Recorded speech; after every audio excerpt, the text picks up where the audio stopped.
Neurosomatic intelligence is really when we have the ability to recognize, first of all, we have an awareness that we have a nervous system, and that is our operating system.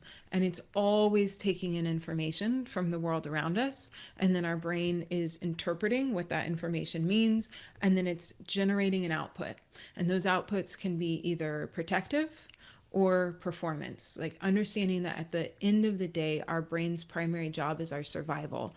And so the output that it generates is going to be geared towards our survival first.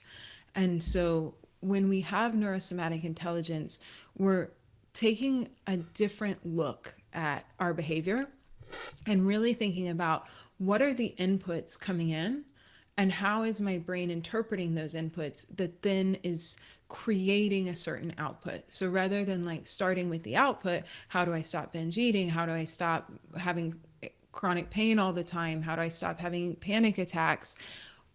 Flipping that around, how do I recognize what sensory inputs are coming in, where the deficits in my nervous system are, and how my brain is interpreting those to generate those outputs? Let me focus on the inputs first and then let that create a new output, so that we really see like we have all these different inputs coming into our nervous system, and we have an ability to intentionally change those inputs to produce positive adaptation in the nervous system.